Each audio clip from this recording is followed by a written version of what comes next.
In late 2017, authorities and electric power officials across the U.S. participated in a simulation called GridX4. What we're really testing is how we would function without what we're used to using. Because in a 30-day outage, we're going to get back to basics. It's going to be pen on paper. Its purpose? To test the nation's abilities to withstand something like a cyber or an EMP attack that brings down the electrical grid for weeks or months. Experts say an event like that will send our world spinning out of control in short order. This is Joseph McClellan, the head of grid security at the Federal Energy Regulatory Commission, or FERC.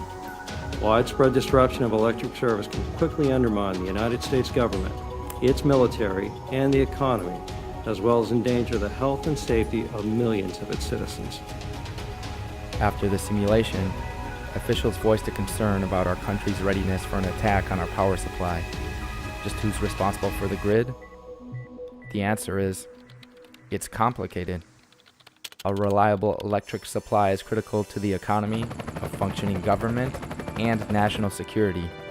That's why state regulators, departments of energy, defense, homeland security, NASA, and other organizations are all involved in managing it.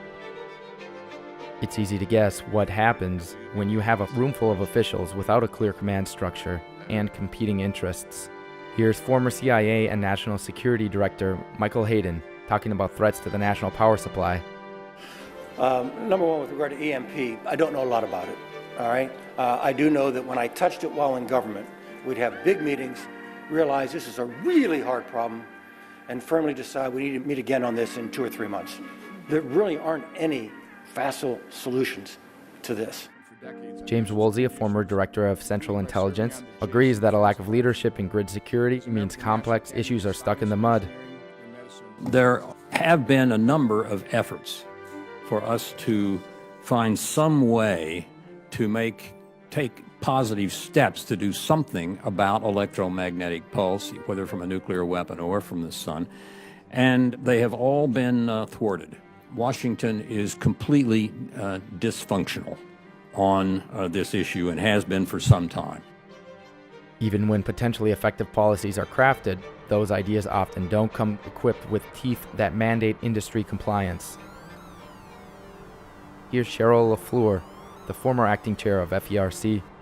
We do not have the authority, as you know, under the law to write a requirement ourselves and say, everyone, you have to do this. That's the way the structure works. People studying these issues have crafted game plans that could go a long way to shoring up the electricity system's defenses against cyber and EMP attacks. It is only because of emergency generators that we are able to welcome you to our NBC News. One EMP threat study reported that $10 to $20 billion would be enough to protect all of the grid's critical infrastructure from such an attack. And a 2016 Idaho National Laboratory report found similar steps that the government should take to protect the grid from cyber threats.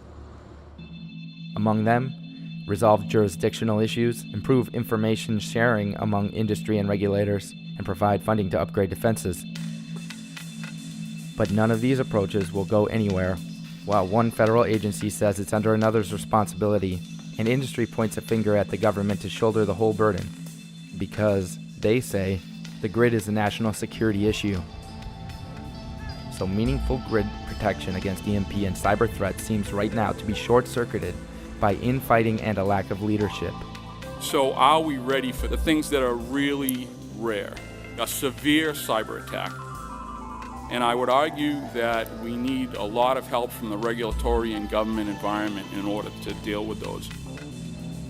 If the country is suffering from a leadership void at the federal level, how should citizens and authorities prepare to endure a prolonged power outage? What plans can we make to come back online quickly after an offensive strike on the grid? Find out next.